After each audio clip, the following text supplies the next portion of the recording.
So, Bismillahirrahmanirrahim. Assalamualaikum and a very good evening. So, in this video, I will be talking about my personal experience in facing the past MCO, the CMC, and other MCO, and the currently known as after the pandemic periods. Jadi, some questions that I will be answering is regarding that how our hectic lifestyles been changed so abruptly. Like kalau dulu hidup kita always we have some daily sets of preferences like going out to get food, to get stocks of foods, hanging out with friends, talking with people, and we do it without worry. But when the quarantine came and the government urged us to stay at home, our lifestyle 100% changed at that point. So how do I feel about it? For me, in my opinions, this quarantine period is one of the most important event for me because it is one of the period where I experienced such a severe anxiety attack due to lack of human interactions. So during the quarantine time, I'm living alone because I'm staying in Sarawak, and uh, duduk rumah sewa seorang-seorang dengan tak ada apa-apa interaksi, tak ada apa-apa kelas, just me and my laptop in my smartphone only. So all of the interactions is done electronically. So although we have social media and so on, benda tu dia tak macam tidak mengurangkan rasa loneliness in hati dan menyebabkan um, I'm having stress. So when I'm having stress, okay, so before that, I'm an introvert person. So to most of the people, maybe they saw that the quarantine is very beneficial to the people who are introvert because they are um, it's normal for them to stay at home. But trust me, it is not, because in usual days, we introverts, we have the options to choose to stay at home or to go outside if we crave for human interaction, if we want to feed our eyes with human image directly. So bila quarantine ni terjadi, and the introverts are forced to took on the quarantine. So mula-mula tu memang nampak macam okay, tapi lama kelamaan our mind will think the quarantine such as like a jail. So being introvert and perceive the quarantine as being in a jail makes our train of thoughts, making us facing depressions and stress and so on. So me during the quarantine period facing stress, some of the defense mechanisms that is that I use actually quite not happening that much.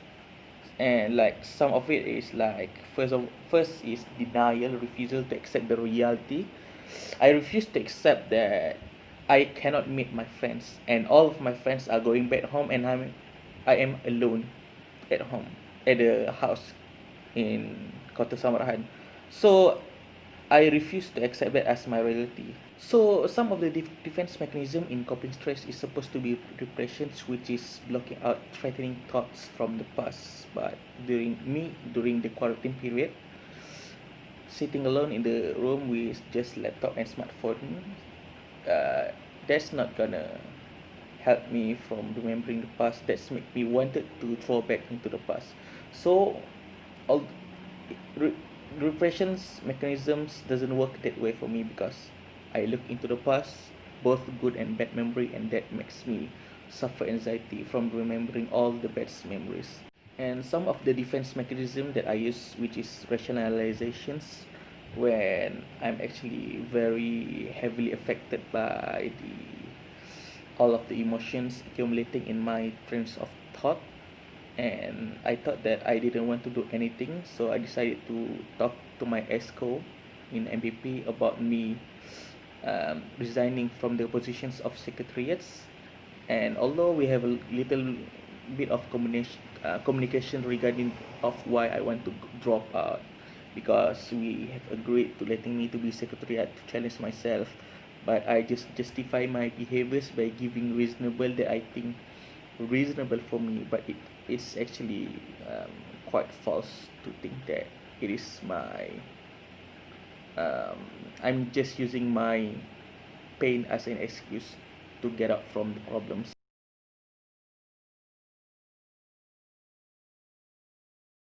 And then during coping the emotional stress in sitting alone in home, the Unimas buat announcement regarding the education delivery method, which is they transfer it to online learning. And the first thing that come in my mind is like, oh, this is a new thing. I get to meet my friend again in social, in like using camera and so all.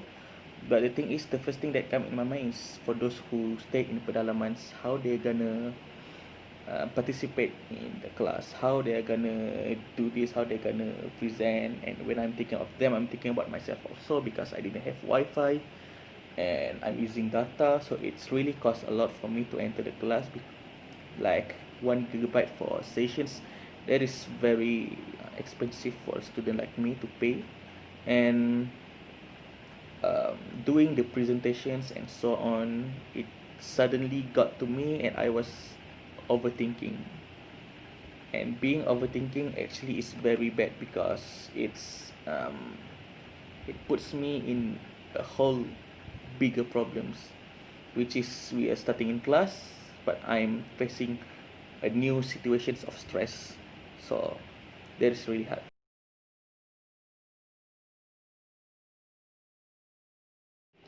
So my opinion about my social life during and after pandemic period is very different, and I'm very glad that the quarantine is over, because having to do quarantine alone at home is very stressful and affected, pressuring my emotions, psychology, and so on.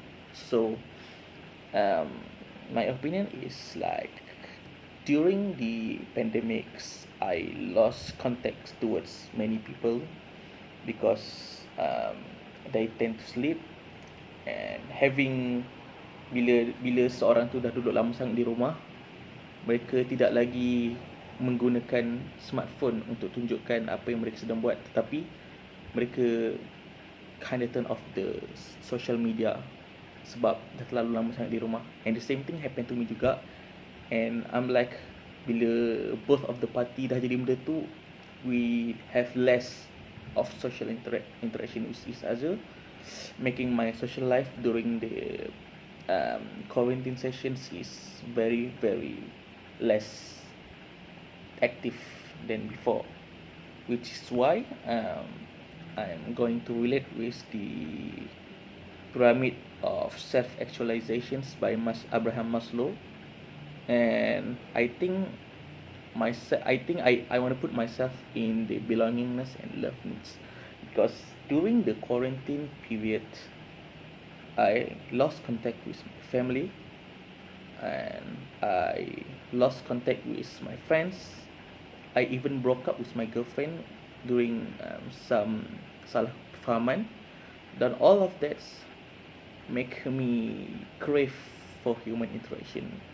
I don't feel belong to anywhere, towards anyone, and I crave for that attentions. So which is why after the quarantine period and I got to meet my friend back, I have another chance to having my romance love to begins anew. So I'm really grateful for the government for doing a very great job in maintaining the security, maintaining the health managements among the citizens and stuff. Is very good things.